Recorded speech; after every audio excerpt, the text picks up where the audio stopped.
Hello friends, welcome to my YouTube channel.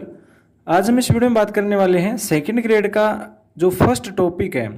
First paper के अंदर जो राजस्थान जीके का फर्स्ट टॉपिक आता है, राजस्थान का एक परिचय, उसके बारे में इस वीडियो के अंदर देखने वाले हैं। इस वीडियो को आप लास्ट तक जरूर देखना। साथ ही इस वीडियो को अपने दोस्तों के साथ शेयर करना। चैनल पर आप नए हैं, सेकंड ग्रेड की तैयारी करते हैं या फर्स्ट ग्रेड की तैयारी करते हैं तो चैनल सब्सक्राइब जरूर करना। आज का हमारा जो फर्स्ट टॉपिक है, फर्स्ट अध्याय है, यूनिट फर्स्ट है, राजस्थान का जो सामान्य ज्ञान है उसके बारे में देखने वाले हैं।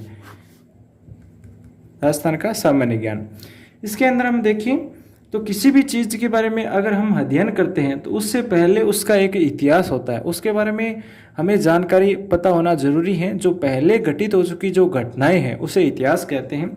इतिहास का अर्थ क्या होता है? इति प्लस हास। इति का मतलब होता है पहले और हास का मतलब होता है घटित। जो पहले घटित हो चुका है वह इतिहास कहलाता है। अब उसके बाद में देखिए, विश्व के इतिहास का जनक है वो हेरोडोटस कहलाता है। विश्व की बात करें तो विश्व के अंदर जो इतिहास के जनक है वो कौन है? हेरोडोटस। हेरोडोटस है वो विश्व के इतिहास का जनक कहलाता है। ये जो हेरोडोटस है ये यूनान का है। ये कहाँ का है? यूनान का है। हेरोडोटस है वो यूनान के थे और भारत में 5वीं शताब्दी में घूमने आए थे। ये भारत में कब आए थे? भारत के अंदर ये 5वीं शताब्दी में, यानी इंडिया के अंदर 5वीं शताब्दी में घूमने के लिए आए थे इंडिया में। उसके बाद में देखिए, वापस जाकर उसने एक पुस्तक लिखी थी जिसका नाम था हिस्टोरिका। इनकी जो एक बुक है हिस्टोरिका, ये भी एग्जाम के अंदर बार बार पूछा जाता है कि हिस्टोरिका बुक है वो किसकी है? हेरोडोटस की है। वो 5वीं शताब्दी में इंडिया में आए थे और यूनान के थे और हेरोडोटस उनका नाम था। विश्व के जनक है इतिहास की।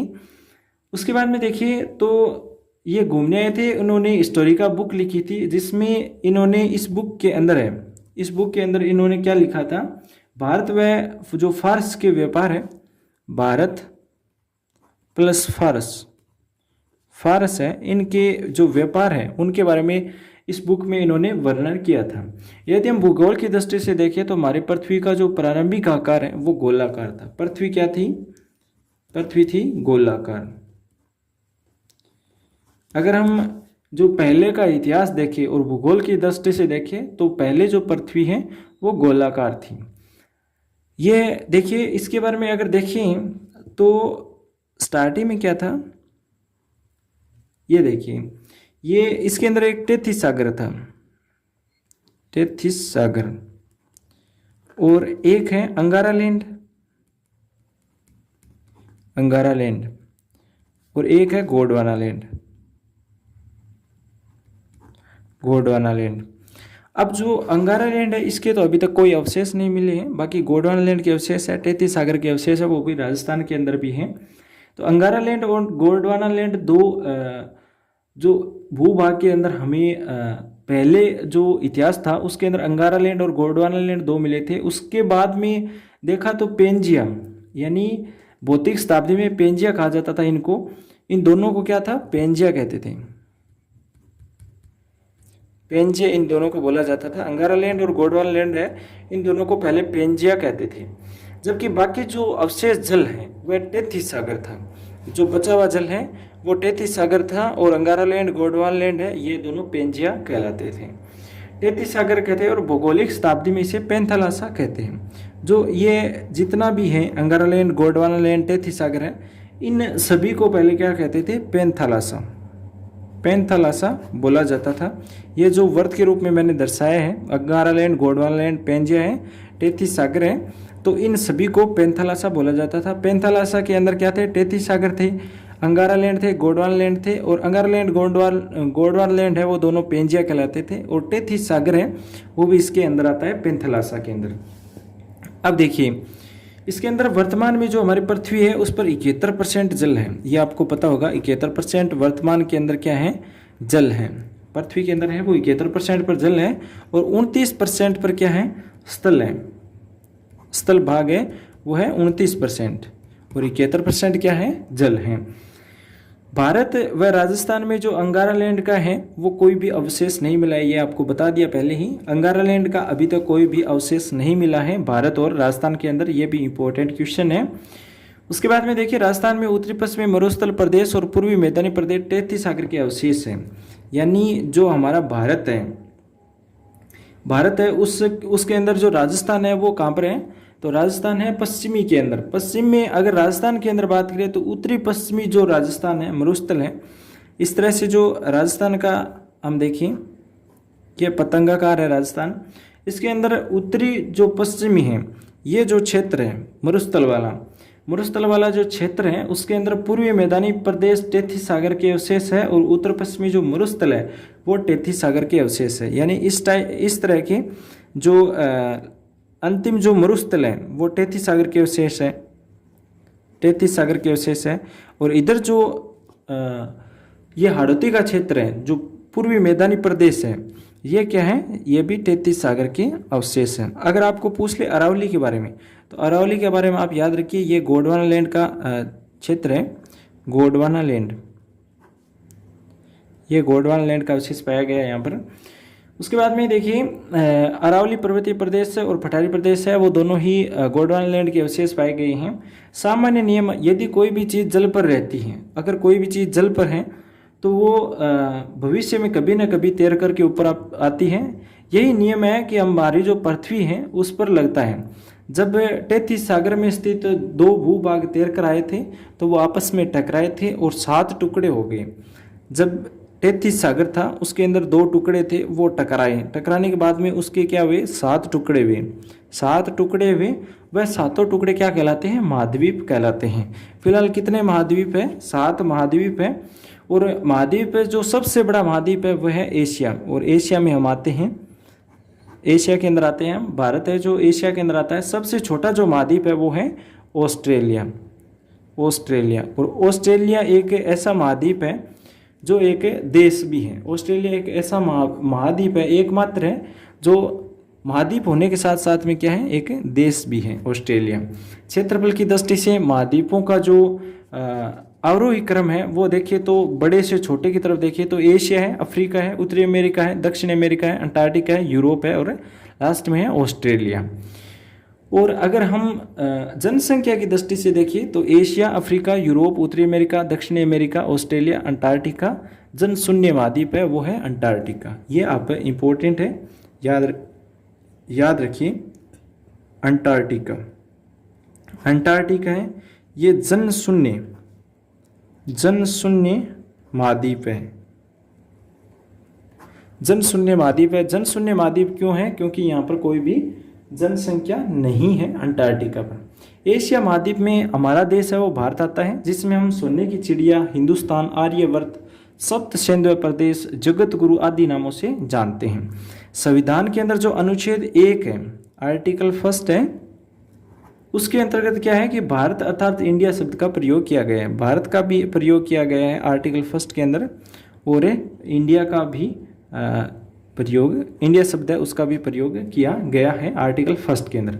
जिस प्रकार विश्व के इतिहास का जनक हेरोडोटस था, उसी प्रकार भारत के इतिहास का जनक वेदव्यास है।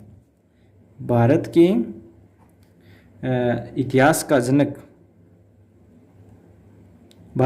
का जनक है वो कौन है, वेदव्यास। ये इंपॉर्टेंट है, याद रखिए। भारत के इतिहास का जनक है वो वेदव्यास है, जिन्होंने महाभारत की रचना की थी और राजस्थान में पुष्कर झील अजमेर के किनारे की थी। महाभारत की रचना कहाँ पर हुई थी, महाभारत की रचना है वो पुष्कर झील के किनारे हुई थी। पुष्कर राजस्थान के अंदर हुई थी महाभारत की रचना। उसके बाद में देखिए महाभारत को पंचवेद भी कहा जाता है, जिसके रचयिता वेदव्यास जी थे और लेखक थे गणेश सूक्तांकर जी। और वही महाभारत की रचना है वो उत्तरवेदी काल से शुरू हुई थी।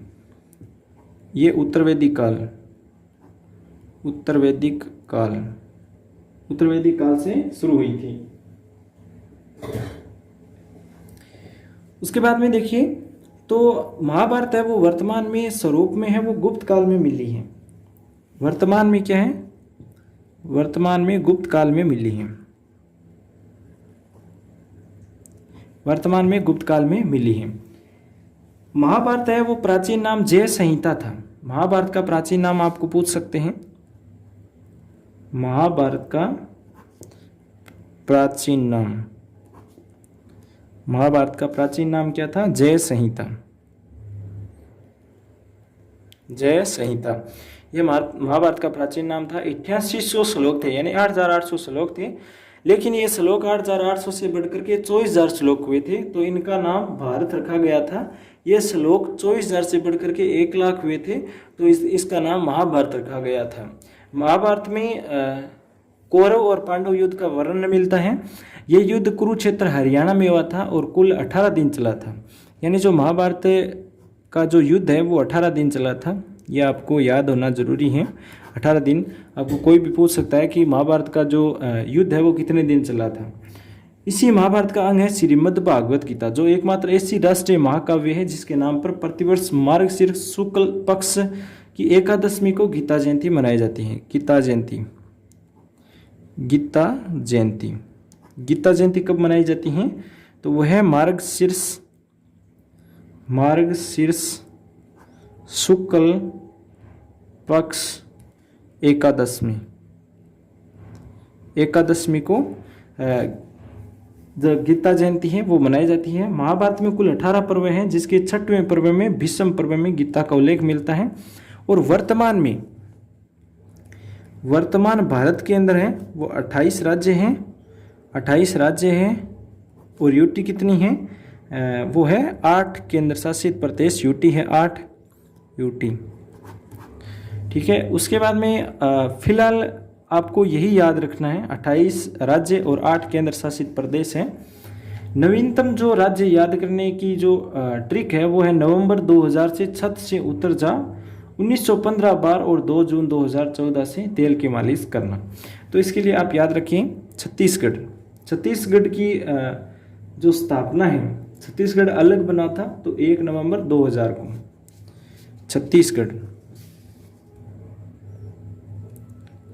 छत्तीसगढ़ है वो कब बना था? 1 नवंबर 2000 को अलग हुआ था। अलग एक राज्य के रूप में हुआ था और ये मध्य प्रदेश से अलग हुआ था। ये पूछा जाता है कि छत्तीसगढ़ राज्य तो बना था 1 नवंबर 2000 को, ये सभी याद करते हैं, लेकिन इसमें क्वेश्चन पूछ लेता है कि ये किस राज्य से अलग हुआ था। उसके बाद में देखते हैं अगला, छत्तीसगढ़ के बाद में है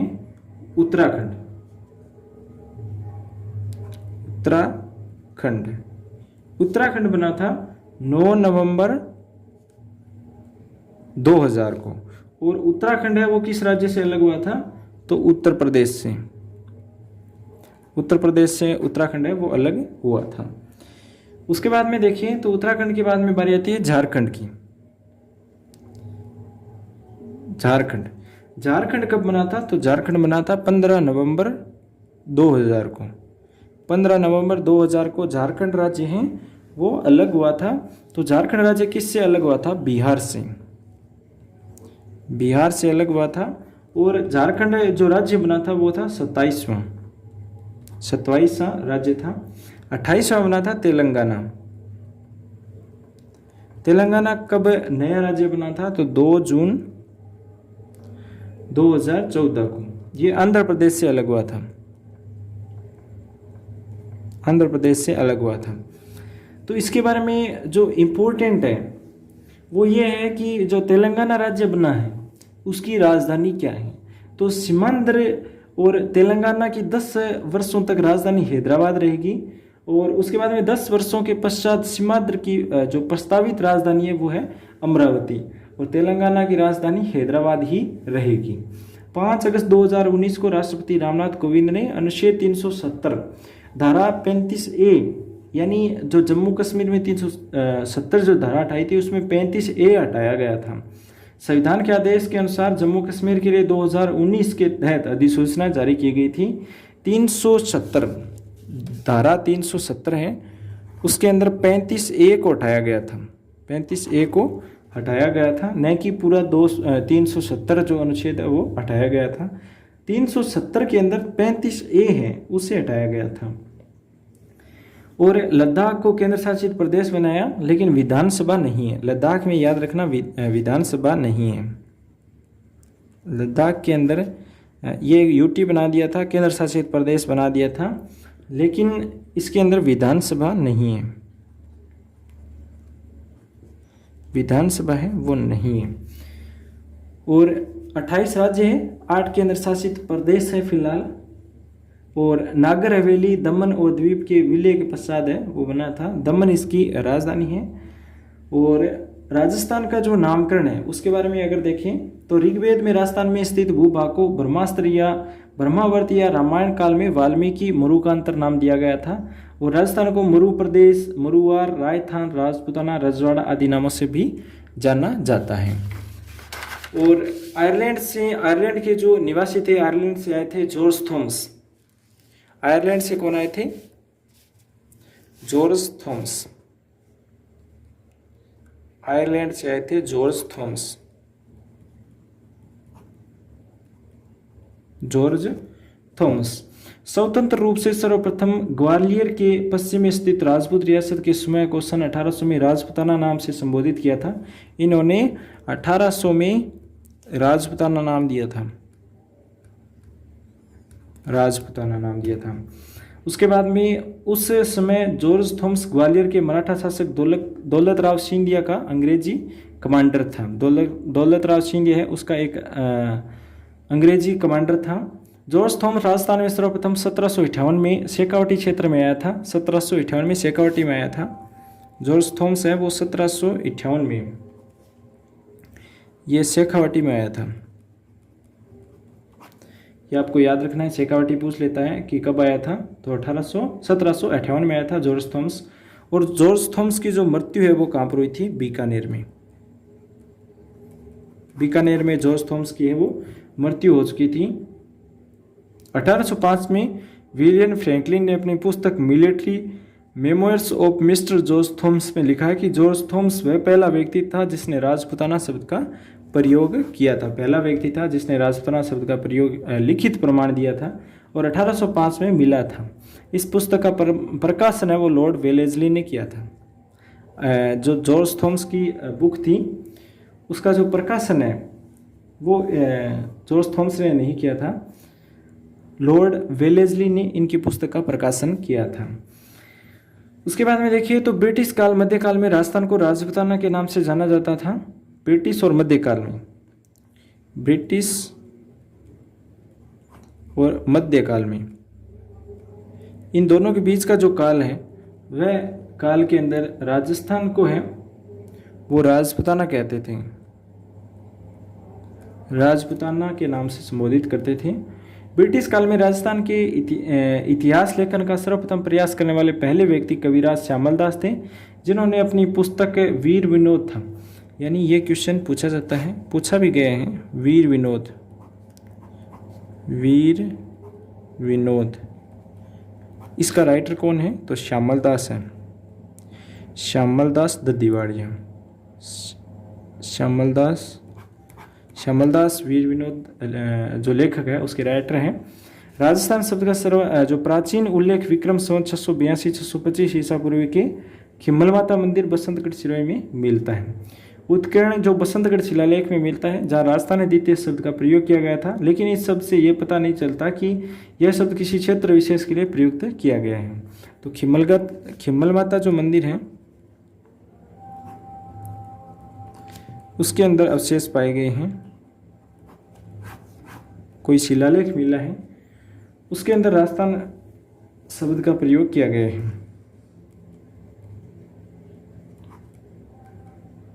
राजस्थान शब्द का प्रयोग किया गया है। और राजस्थान द्वितीय नाम सुना होगा आपने, उसका भी प्रयोग किया गया है। ये पता नहीं चलता कि यह शब्द किस क्षेत्र विशेष के लिए प्रयुक्त हुआ है, ये किसी व्यक्ति के लिए भी प्रयुक्त किया गया है। बसंतगढ़ शिलालेख चावंड वंश के शासक वर्मलाद के शासनकाल में दास प्रथा का उत्कीर्ण था। राजस्थान का प्रथम जो ऐतिहासिक ग्रंथ है वो है मोहनोत नैण श्री ख्यात, मोहनोत नैण श्री ख्यात, यह राजस्थान का अब्बुल फजल था। मोहनोत नैण श्री रिख्यात, मोहनोत नैण श्री ख्यात है। ये एक प्रथम ऐतिहासिक ग्रंथ था जो 1665 में मोहनोत नैण सी ये राजस्थान का अब्दुल फजल, मोहनोत नैण सी है वह राजस्थान का अबुल फजल है, अबुल फजल है, जिनके द्वारा रचित की गई थी। और राजरूपक में भी पहली बार राजस्थान शब्द का प्रयोग हुआ है। राजरूपक में भी राजस्थान का सर्वाधिक सबसे पहले प्रयोग हुआ है, राजरूपक में भी। लेकिन यह शब्द राजपूताना भूभाग के लिए नहीं किया गया है। राजस्थान के इतिहास का जनक पितामह कर्नल जेम्स टोड है। राजस्थान के इतिहास का जनक, इतिहास का जनक वो है कर्नल जेम्स टोड। इसे घोड़ा वाला बाबा भी कहते हैं, घोड़े वाला बाबा। इन्होंने घोड़े पर सवारी करके पूरा इतिहास लिखा था। और राजपूताना जो भूभाग के लिए नहीं किया गया था यह शब्द प्रयोग, राजस्थान शब्द है वो एक अलग क्षेत्र के प्रयोग नहीं किया गया था, लेकिन पूरे राजस्थान के लिए प्रयोग किया गया था।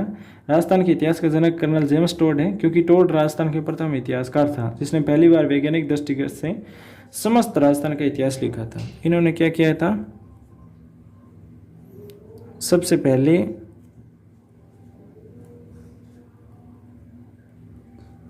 राजस्थान का जो वैज्ञानिक दृष्टिकोण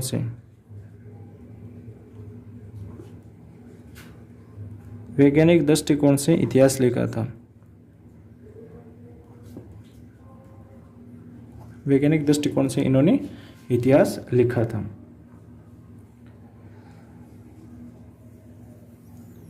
और पंडित गौरीशंकर हीराचंद ओझा है वह राजस्थान के इतिहास का वास्तविक जनक है। राजस्थान के इतिहास का वास्तविक जनक, राजस्थान के इतिहास का जो वास्तविक जनक है वो है पंडित गौरीशंकर हीराचंद ओझा। पंडित गौरीशंकर हीराचंद ओझा, पंडित गौरीशंकर हीराचंद ओझा हैं, वो राजस्थान के इतिहास का वास्तविक जनक है। ये क्वेश्चन पूछा जाता है। अगर राजस्थान का इतिहास के जनक का पूछे तो वो है कर्नल जेम्स टोड, लेकिन अगर वास्तविक जनक पूछे तो पंडित गौरीशंकर हीराचंद ओझा है। इससे आगे के जितने भी क्वेश्चन हैं उसके बारे में नेक्स्ट वीडियो में बात करेंगे। इस वीडियो के अंदर इतना ही। अगर आप सेकंड ग्रेड या फर्स्ट ग्रेड की तैयारी करते हैं तो चैनल सब्सक्राइब जरूर करना, अपने दोस्तों के साथ भी शेयर जरूर करना।